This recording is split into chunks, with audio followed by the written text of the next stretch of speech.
terimalah salam. Namo Sang Hyang Adi Budaya, Namo Buddhaya. Namo Buddhaya. Apa kabar semuanya? Baik, Buddha memberkati. Coba kalau saya menyapa dengan panggilan, apa kabar semuanya?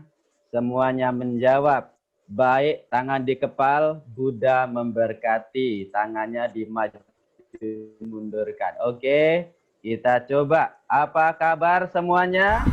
Baik, Buddha memberkati. Terima kasih.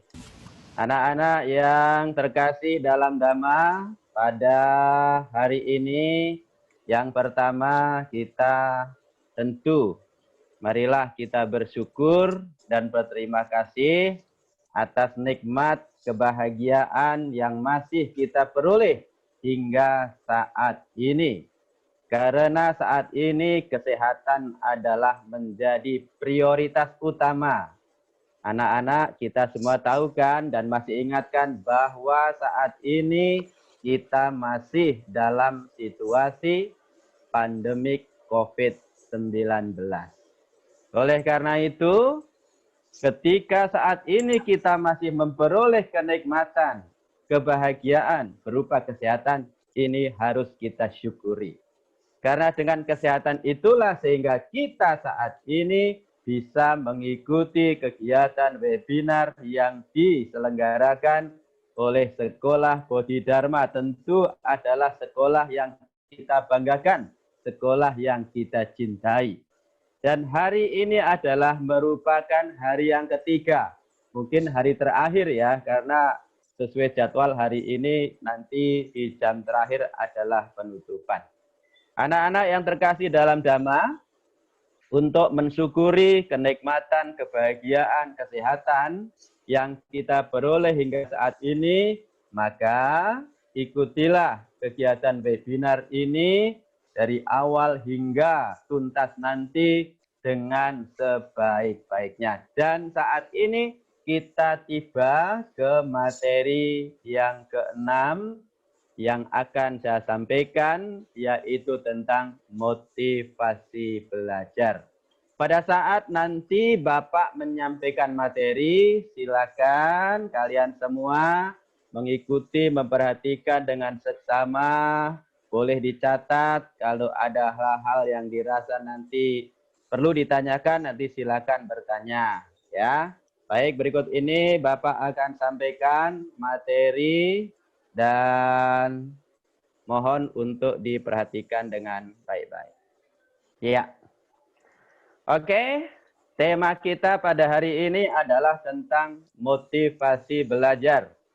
Mengenai Bapak tadi sudah disebutkan oleh narasumber, terima kasih.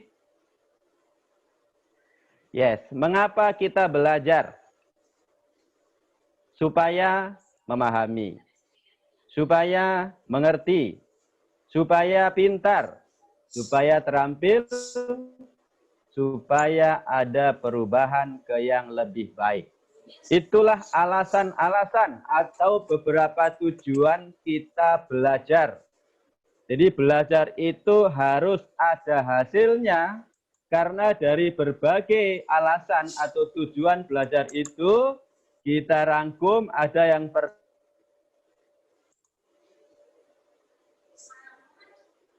adalah supaya memahami. Oleh karena itu, sepanjang proses pembelajaran, anak-anak harus mengikuti dengan seksama, harus mengikuti dengan penuh konsentrasi, supaya bisa memahami materi apa yang kita pelajari.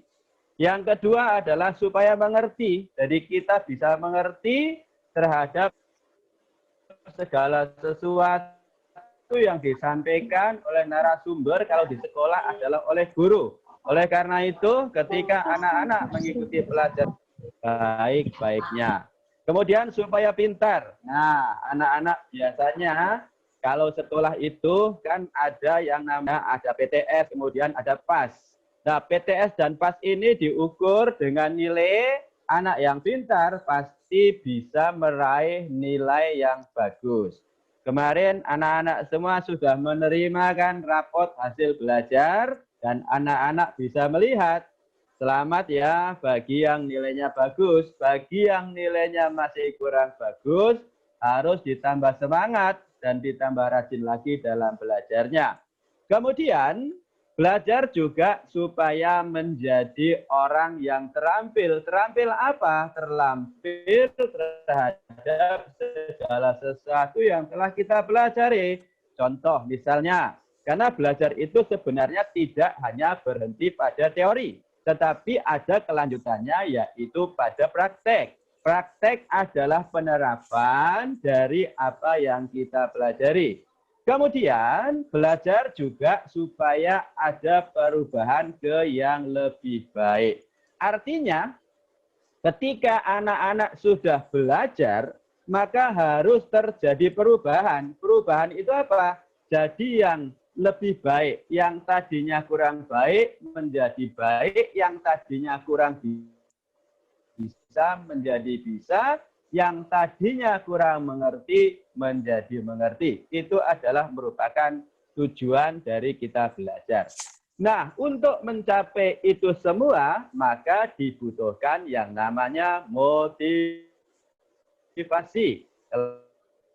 Dalam bahasa Inggris ini disebut motivation.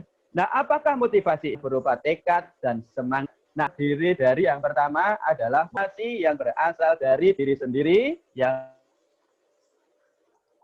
ingat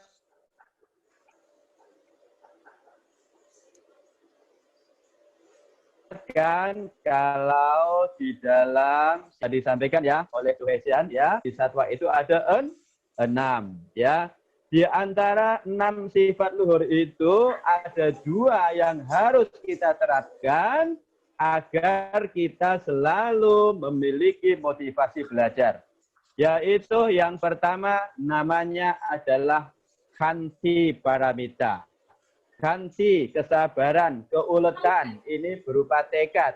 Jadi ketika kita ingin belajar, ketika ingin sekolah, kita harus landasi dulu dengan sebuah tekad yang kuat dan kita harus mengerti untuk apa sih aku ini sekolah? Untuk apa saya ini sekolah? Jadi kalau kita sudah mengerti tentang tujuan kita sekolah, maka kita akan punya tekad. Ketika belajar akan dilakukan dengan sungguh-sungguh. Kemudian kita juga harus punya semangat. Contoh ya, walaupun sekarang dalam situasi pandemik COVID-19 masih berlangsung, tapi kalian tetap memiliki semangat yang tinggi di dalam belajarnya. Ibu, bapak gurunya juga tetap memiliki kreativitas, inovatif, maka anak-anak sebagai murid-muridnya harus imbangi dengan belajar yang sungguh-sungguh. Karena itu adalah merupakan salah satu bentuk kewajiban dari murid kepada guru. Kalau gurunya sudah kreatif, gurunya sudah rajin, gurunya sudah pintar, gurunya sudah banyak inovatif, supaya anak-anak bisa senang dalam belajar, maka anak-anak juga harus mengikutinya dengan penuh semangat. Yang pertama adalah motivasi internal. Motivasi internal ini berasal dari dalam diri kita, dalam diri kalian masing-masing, yang berupa tekad dan semangat. Semangat kalau di dalam sifat luhur bodhisattva ini disebut wirya paramita. Ya kan? Anak-anak masih ingat kan? Baru kemarin ya, Tuhesian menyampaikan ada 6 sifat luhur bodhisattva ya.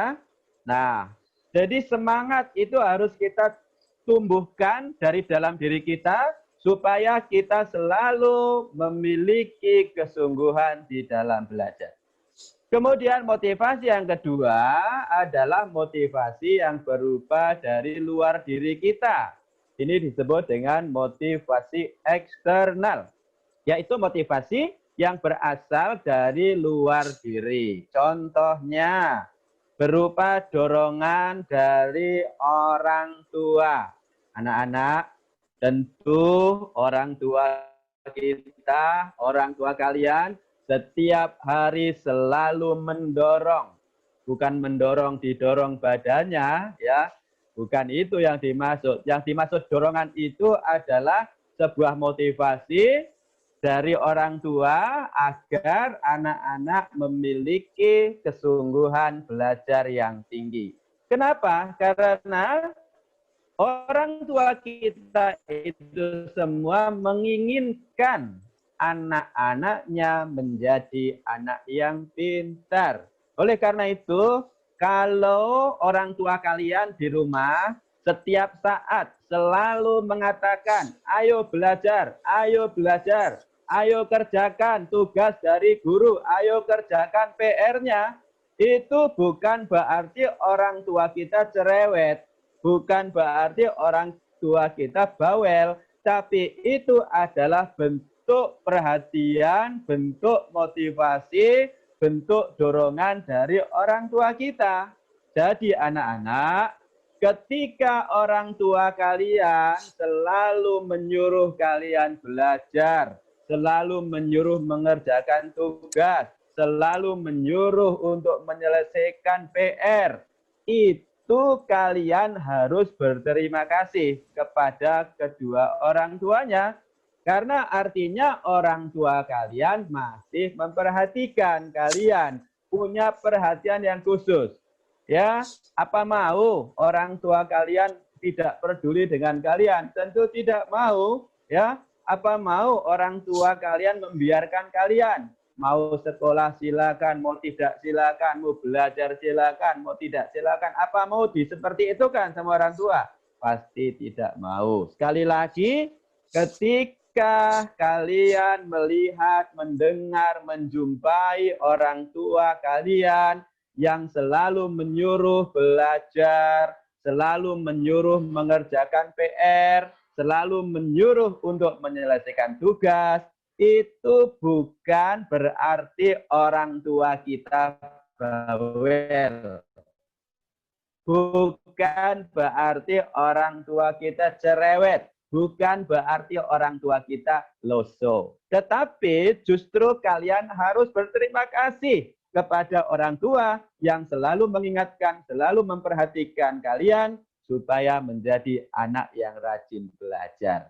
Bapak yakin setelah kemarin kalian terima rapot dan orang tuanya melihat ternyata nilainya adalah jempol semua bagus, pasti ada yang sudah menerima hadiah dari orang tua kalian. Betul apa tidak?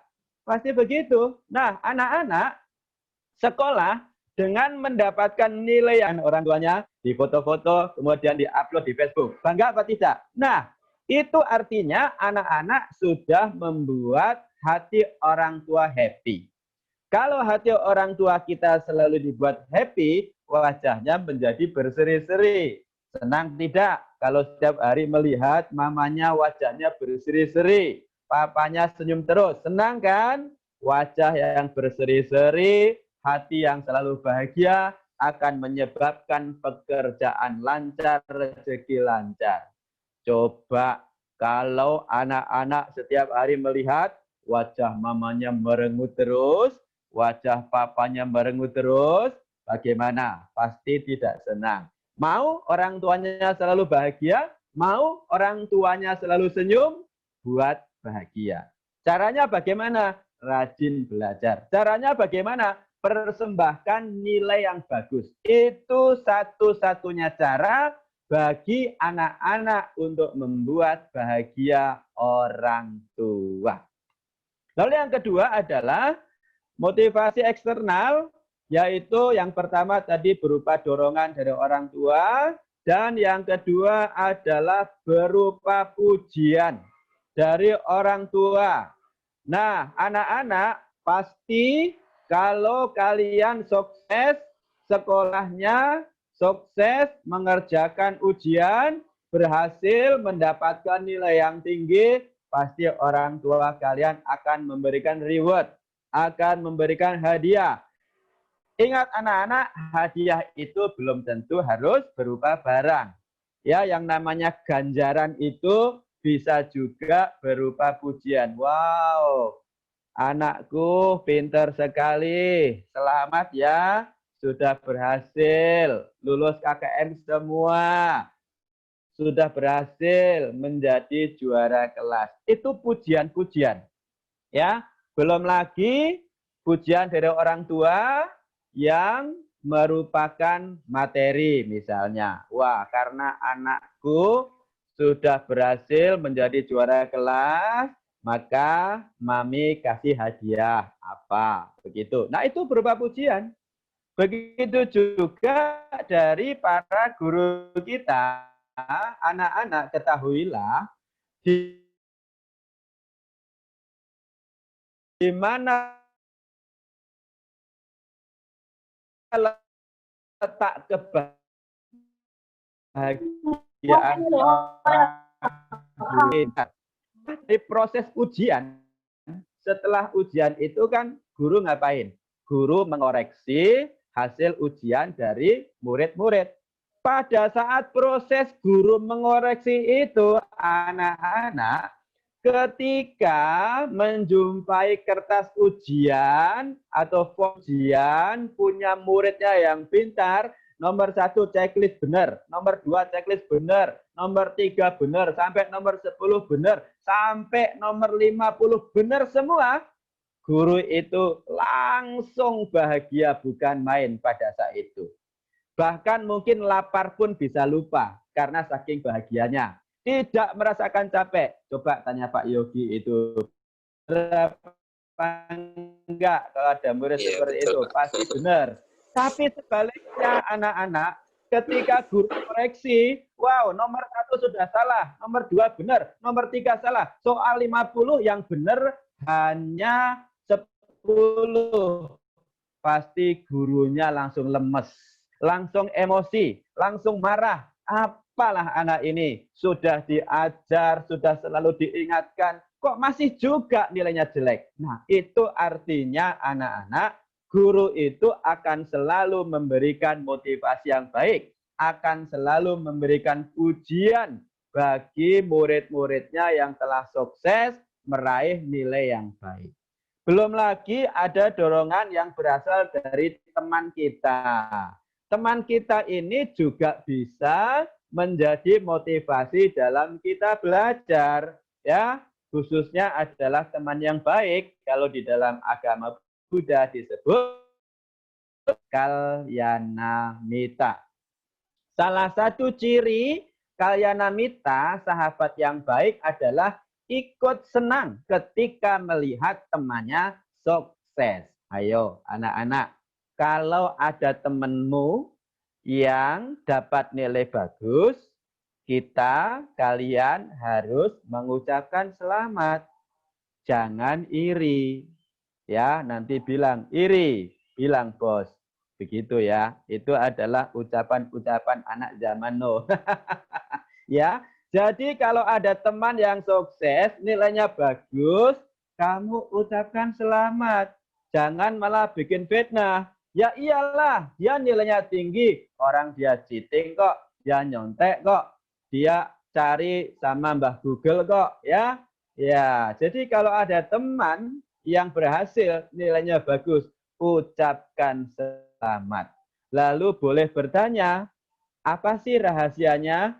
Kok kamu bisa dapat nilai bagus? Nah, dari situlah nanti kalian juga bisa mengikuti jejak dia, mendapat nilai yang baik. Ya, jadi motivasi itu berasal dari 2 jenis. Yang pertama, motivasi dari dalam diri, dan yang kedua adalah motivasi yang berasal dari luar diri kita. Selanjutnya, apakah itu belajar?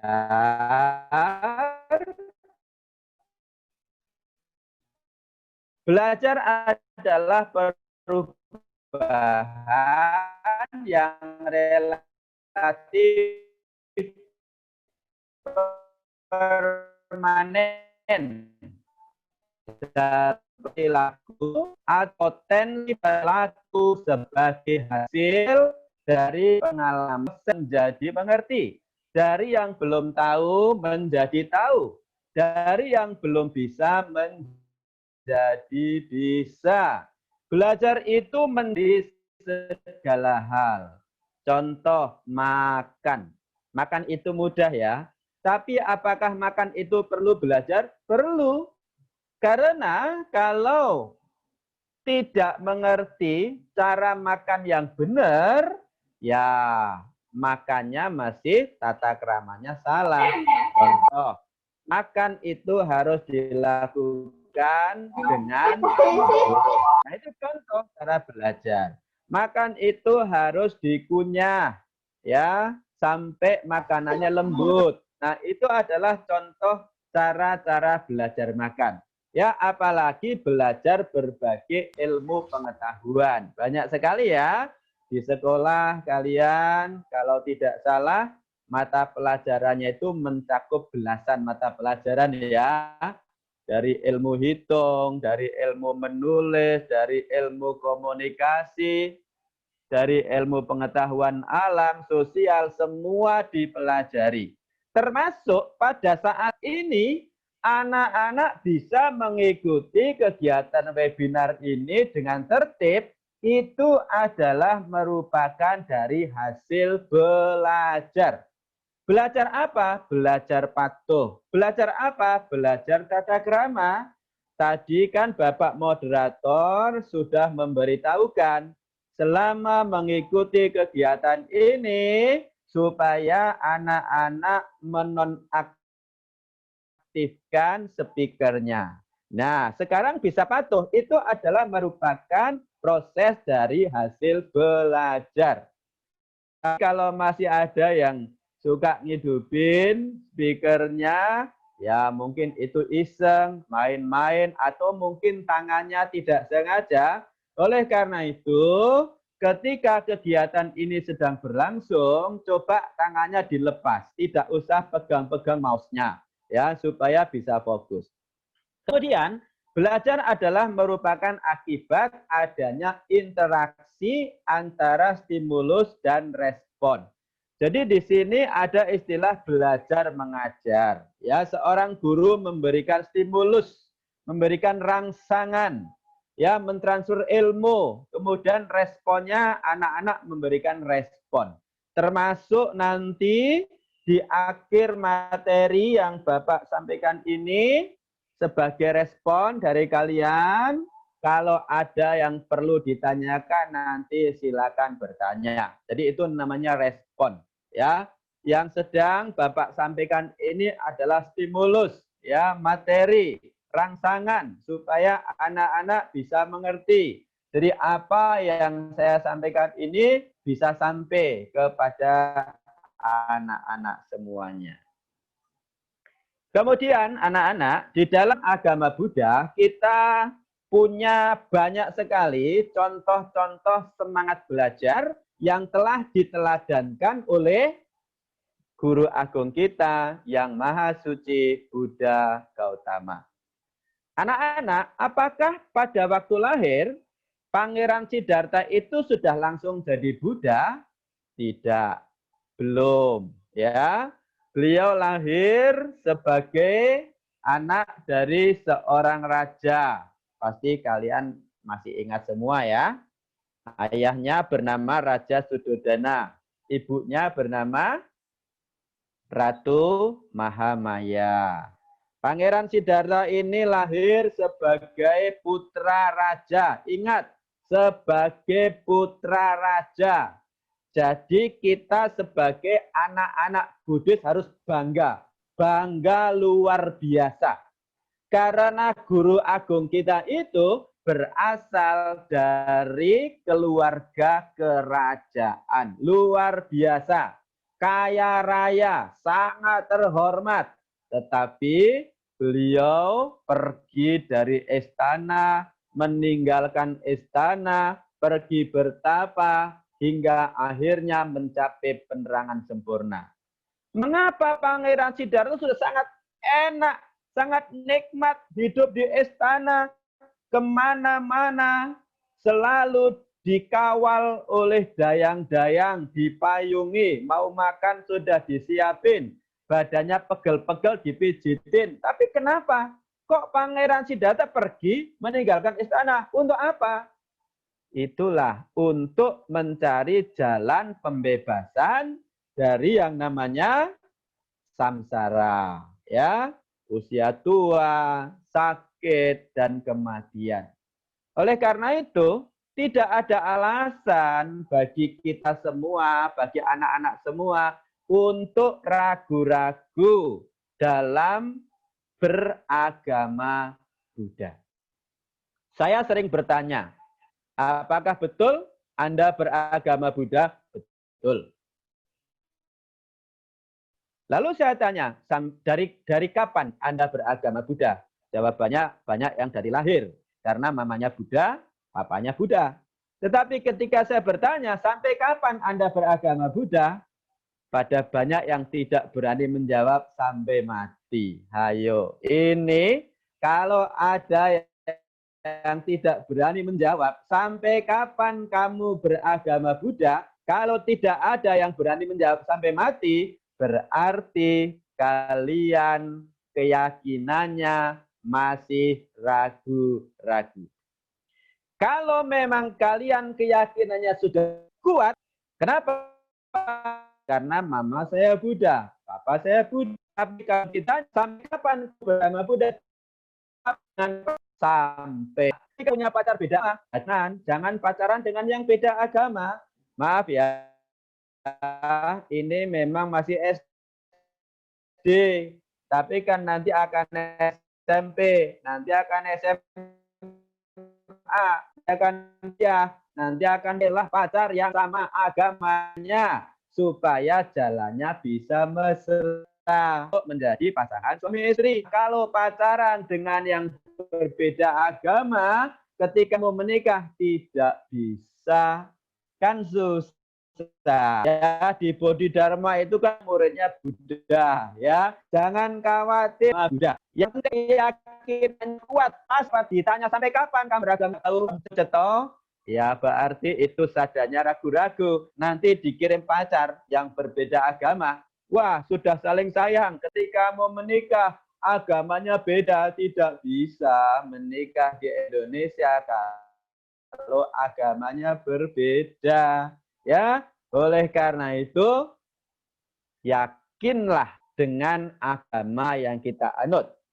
Agama Buddha ini membuat kita benar-benar. Nah, ini ada kisah sekilas tentang masa bersekolah Pangeran dengan kita.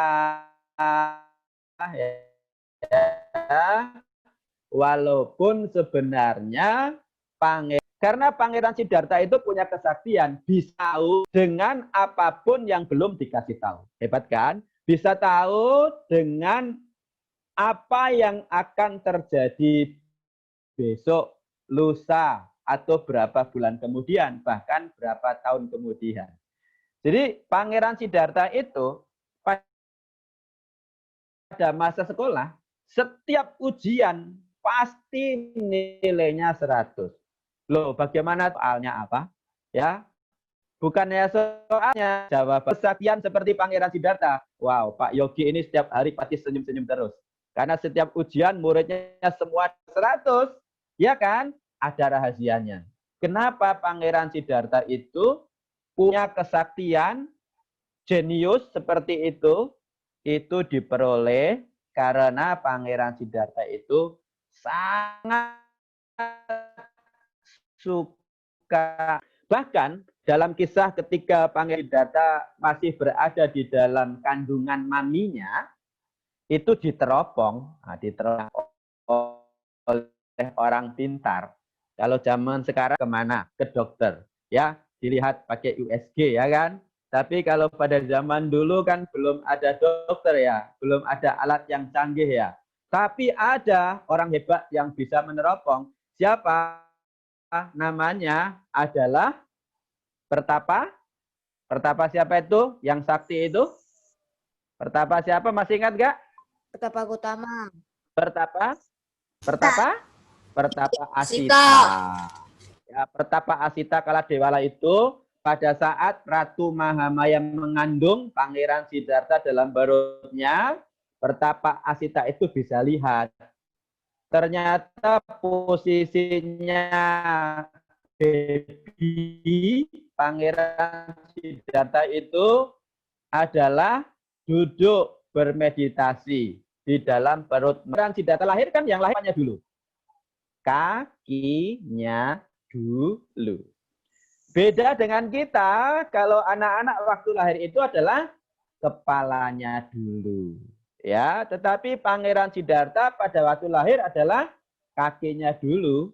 Lahir langsung bisa berjalan sebanyak 7 langkah, langsung bisa bicara lagi, ya kan? Agohang asmilo kasa, cetohang asmilo kasa, dan seterusnya, ya kan? Siapa kalian yang waktu lahir langsung bisa bicara? Wah, kalau ada pasti maminya langsung takut. Hei, anakku bisa ngomong. Ya, yang kita lakukan pada waktu kita lahir adalah menangis. Gitu ya. Apa ada waktu lahir langsung, halo mami, aku lahir. Nggak ada kan?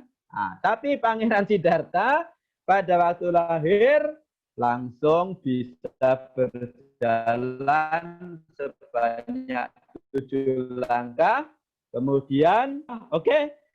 Nah, pada masa sekolah, Pangeran Siddhartha itu mulai bersekolah pada saat berumur 7 tahun. Tapi cara sekolahnya beda dengan kita.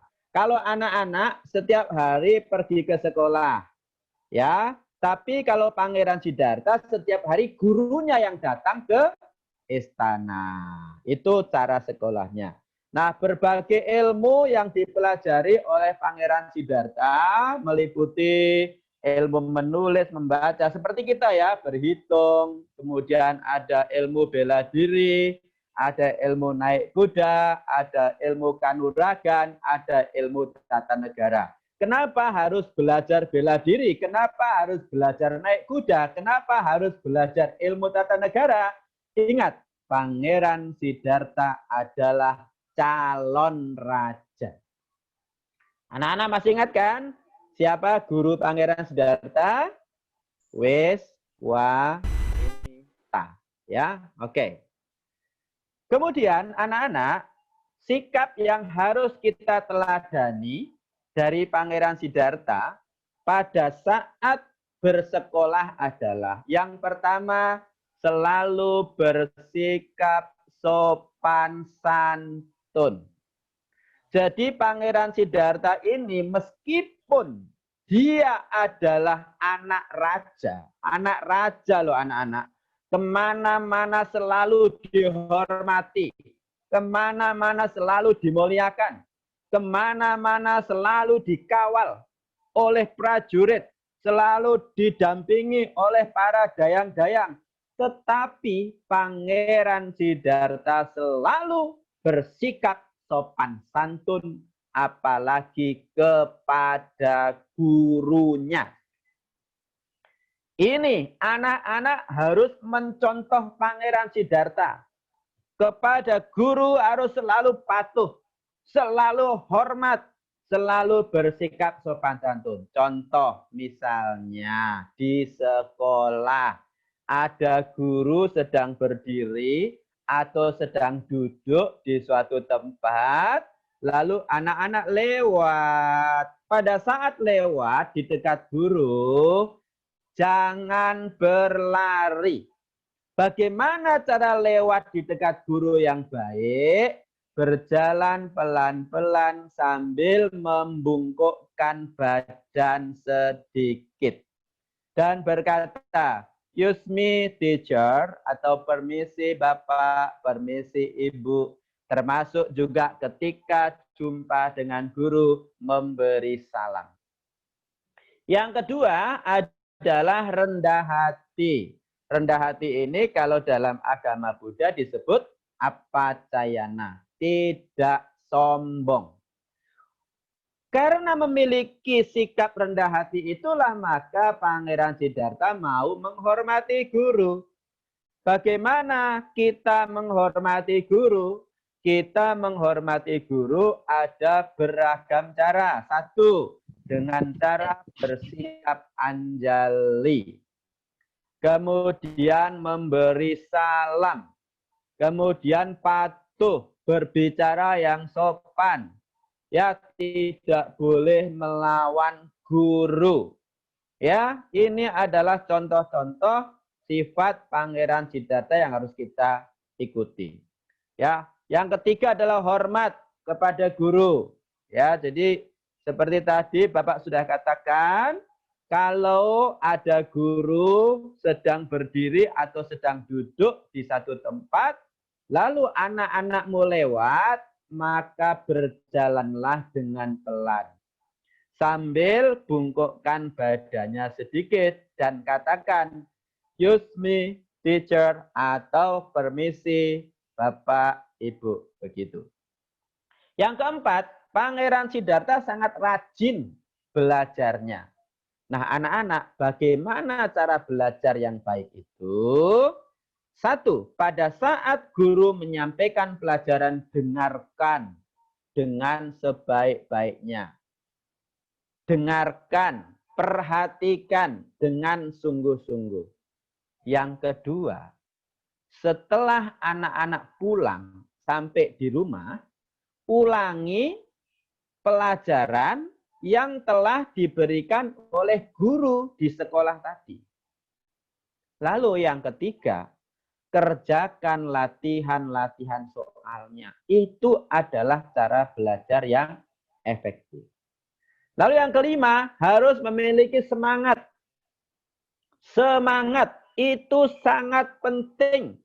Ya, semangat itu penting.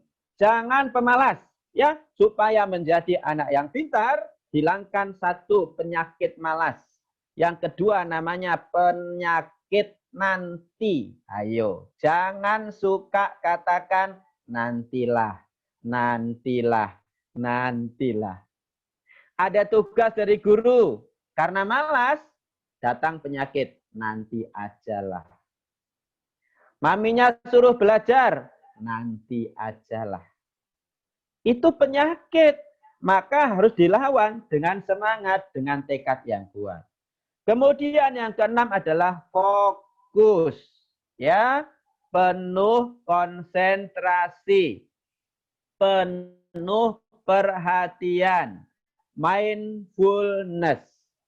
Ikuti apapun pelajaran yang sedang disampaikan oleh gurunya itu dengan sungguh-sungguh. Itu namanya fokus. Nih, seperti pada saat ini, Bapak juga melihat kalian, ya, melalui Zoom ini, ada yang bisa fokus, tapi ada yang selalu gelisah, ada yang duduknya selalu goyang-goyang, ada yang suka garuk-garuk kepalanya, ada yang ngupil. Nah, itu kan kurang fokus. Supaya kalian bisa menerima pelajaran, materi yang disampaikan oleh guru, oleh siapapun, harus fokus. Fokus terhadap segala sesuatu yang sedang kita lihat, fokus terhadap segala sesuatu yang sedang kita dengar, itu namanya fokus. Di sekolah, pada saat guru menyampaikan pelajaran, perhatikan dengan fokus. Lihat dengan fokus. Di rumah, ketika orang tua kalian memberikan nasihat, dengarkan dengan baik. Perhatikan dengan baik. Di wihara, kalau ada sekolah minggu, lalu ada biku atau sehu sedang ceramah, maka dengarkan dengan sungguh-sungguh. Dengarkan dengan konsentrasi. Anak-anak ingat, pada saat Sang Buddha akan mengajarkan Dharma yang pertama kali, siapa yang minta Buddha untuk mengajarkan Dharma ke dunia ini? Ada yang ingat? Ada yang ingat? Silakan dijawab yang ingat. Yang minta kepada Buddha supaya segera mengajarkan dharmanya siapa? Ada yang ingat?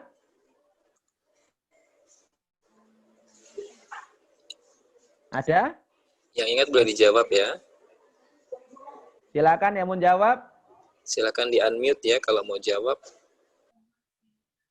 Siapa yang minta kepada Buddha supaya segera mengajarkan dharmanya ke dunia ini? Ada yang ingat? Baiklah, kalau lupa semua. Namanya adalah Brahma Sahampati. Nah, anak-anak, apa alasan Brahma Sahampati itu meminta kepada Buddha mengajarkan dharma? Alasannya adalah bahwa di dunia ini banyak manusia-manusia yang hanya memiliki sedikit debu di matanya. Maksudnya adalah di dunia ini terdapat banyak orang yang hanya memiliki sedikit kekotoran batin. Orang yang memiliki sedikit kekotoran batin itu akan bisa menerima dharma, ajaran Buddha dengan baik. Jadi kalau hari ini Bapak melihat banyak yang duduknya bisa tenang, bisa fokus, bisa rapi, itu adalah merupakan bagian dari anak-anak yang hanya memiliki sedikit debu di mata. Beda dengan orang yang debu di matanya banyak, yang kekotoran batinnya banyak, ketika guru mengajar langsung gatal-gatal. Gatal kepalanya, gatal telinganya, gatal badannya, ya kan? Nah, gelisah. Nah, itu adalah ciri-ciri anak yang banyak debu di mata. Artinya banyak kekotoran batin, ya. Nah, maka dari itu harus belajar dengan tekad, dengan semangat. Usahakan kalau guru sedang mengajar di kelas, ataupun sekarang ini situasi pandemi corona, pembelajaran dilakukan secara jarak jauh, melalui Zoom atau melalui Google Meet, maka anak-anak harus tetap fokus. Walaupun gurunya di sekolah, lalu kalian di rumah, disiplin. Ikuti peraturan yang telah ditentukan oleh sekolah. Harus pakai seragamnya lengkap, ya. Jangan seragamnya hanya bajunya saja, sekali celananya nggak pakai celana malahan. Parah itu ya. Maka dari itu Bapak sangat senang itu dengan sistem yang dilakukan oleh Sekolah Bodhidharma.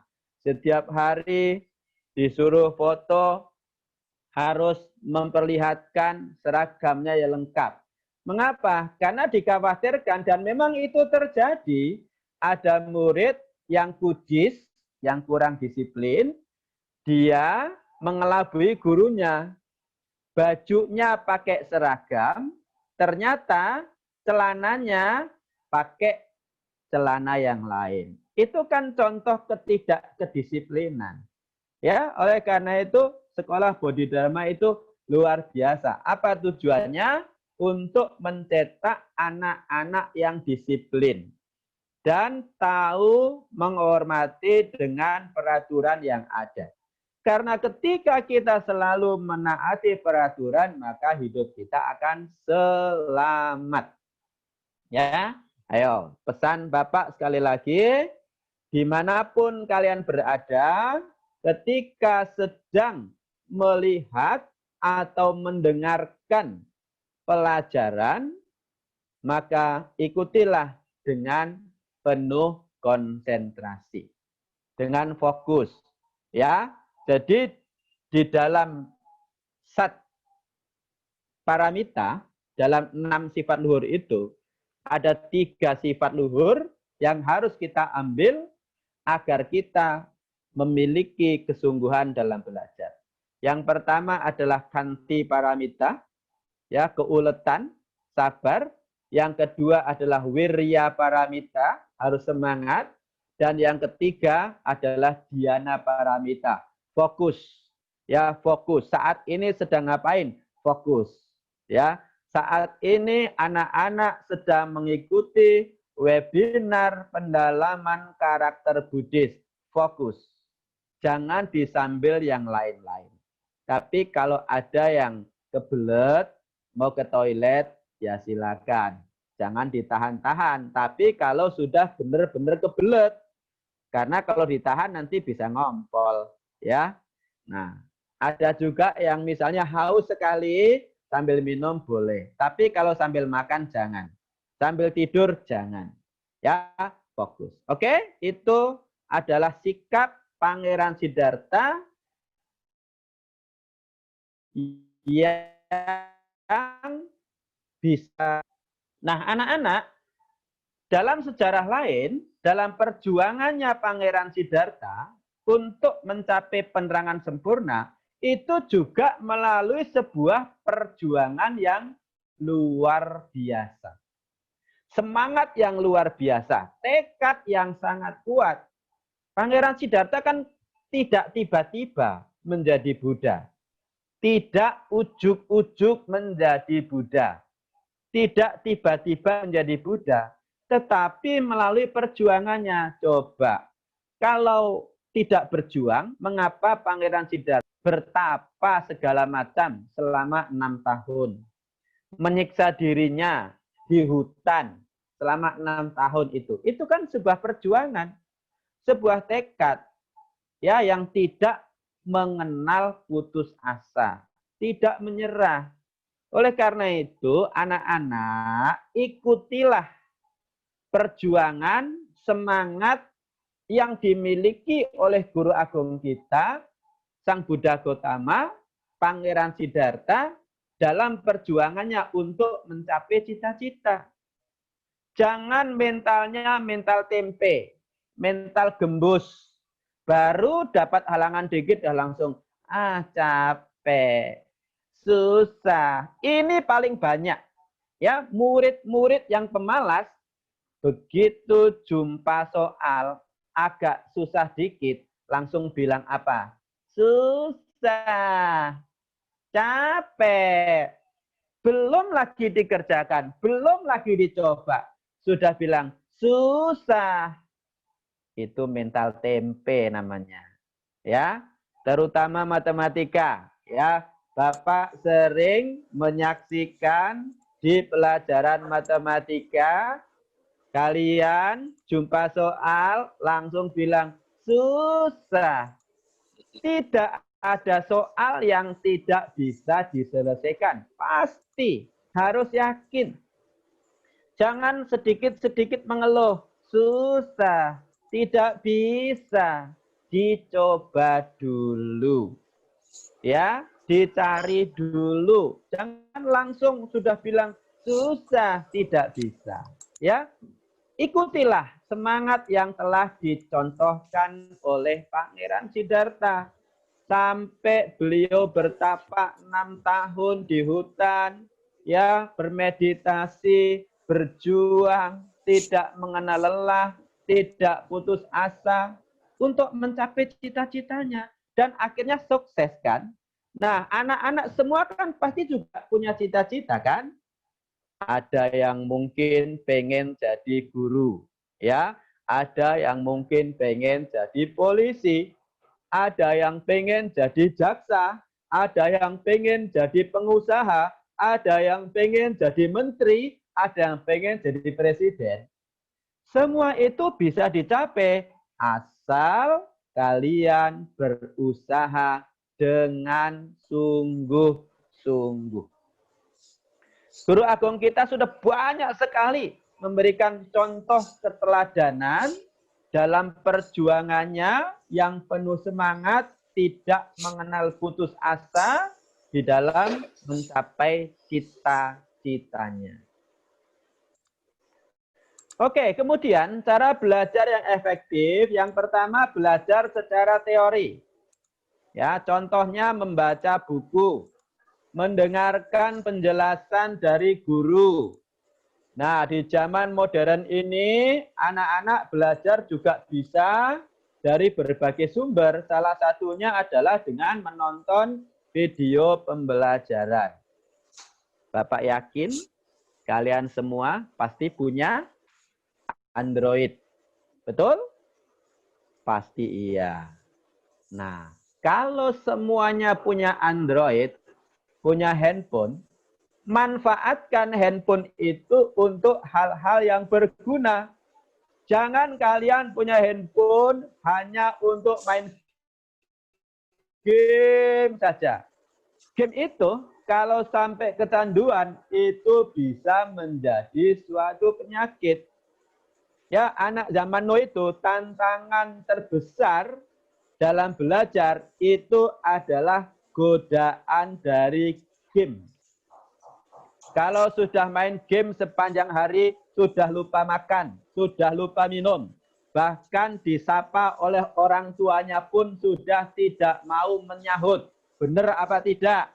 Jujur, akui, itu berbahaya. Kalau Bapak punya anak, Bapak bukan melarang main game karena memang itu sudah zamannya, tapi harus tahu waktu. Makanya ketika Bapak melihat anak Bapak main game, sudah lama banget, Bapak pasti tegur. Stop dulu. Istirahat dulu. Jangan main game terus. Kalau dia juga masih nggak dengar, Bapak langsung ambil itu handphonenya. Itu caranya, karena game adalah merupakan tantangan terbesar anak zaman now di dalam belajar. Yang harusnya waktu digunakan untuk belajar, maka dipakai untuk main game. Main game silakan saja, tetapi harus tahu waktu. Jangan sampai kecanduan. Bapak punya teman, anaknya sudah kecanduan game. Apa akibatnya? Sampai dia makan pun ditahan-tahan. Dia tidak mau makan. Sampai dia mules perutnya, mau buang air besar pun ditahan-tahan. Mau buang air kecil ditahan-tahan. Akhirnya jadi apa? Jadi penyakit. Ingat itu, ingat itu. Itu kejadian yang fakta. Ya, tolong kalian jangan sampai keracunan oleh game. Bukan berarti tidak boleh main game, silakan saja. Memang itu sudah zamannya, tapi harus bijak, tapi harus tahu waktu. Ya, oke. Yang pertama itu belajar secara teori. Ya, yang kedua, setelah kalian belajar teori, maka dilanjutkan dengan praktek. Pelajaran itu tidak ada gunanya kalau tidak diterapkan dalam kehidupan. Dipraktekkan. Contoh, untuk apa sih anak-anak belajar matematika di sekolah? Supaya hebat ilmu hitung, nanti kerja di bank tidak salah-salah. Ya, kenapa sih kalian belajar agama? Supaya ilmu agamanya dalam sehingga bisa menjalani hidup ini segala sesuatunya dengan benar. Hidupnya enak, hidupnya nikmat, hidupnya bahagia. Kenapa sih kalian itu belajar tata boga di sekolah? Supaya bisa masak dengan enak, supaya bisa menyajikan makanan dengan benar. Semua itu perlu dipraktekkan. Yang ketiga, setelah praktek, maka kalian akan merasakan manfaatnya. Ini kalau dalam agama Buddha dikenal dengan istilah variasi, pati-pati, dan patiweda. Ya, maka belajarlah dengan sungguh-sungguh. Yang terakhir, kewajiban siswa kepada guru. Wah, waktunya tinggal dikit ya. Pak, mohon maaf, Jadi waktunya, anak-anak, mohon maaf Pak, mengingatkan waktu ya. Pak ya. Mungkin tambah 5 menit lagi Pak. Oke, saya kebut ya. Iya, ya, baik. Baik, yang terakhir sebagai seorang pelajar, sebagai anak sekolah, kita tidak boleh lepas dari yang namanya kewajiban yang harus kita lakukan. Ini diajarkan oleh guru agung kita di dalam Sigalwada Sutta.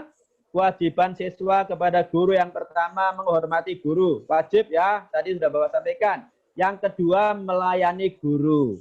Jadi anak-anak kalau suatu hari Pak Yogi akan masuk kelas, papan tulisnya masih ada bekas tulisan, tidak usah tunggu Pak Yogi suruh hapus, kalian sudah hapus sendiri. Itu namanya melayani guru.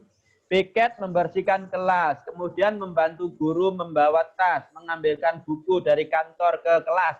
Itu namanya melayani guru. Ya. Yang ketiga, bertekad untuk belajar dengan sungguh-sungguh. Itu sudah Bapak sampaikan tadi.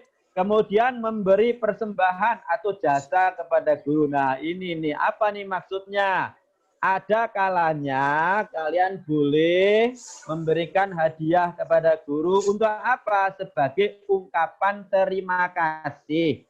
Yang gurunya telah mengajar bukan bermaksud menyogok ya. Wah, aku akan kasih hadiah ini sama guruku biar nilaiku bagus. Itu namanya nyogok ya. Tapi yang dimaksud dengan memberi persembahan kepada guru ini adalah semata-mata ucapan terima kasih. Oh ya, guruku sudah ngajar aku, sudah capek-capek mengajar aku, mendidik aku, maka aku akan memberikan hadiah. Kapan waktu yang tepat memberikan hadiah kepada guru? Satu, pada saat gurunya birthday. Nah, kasihlah hadiah itu, coklat atau apa ya kan.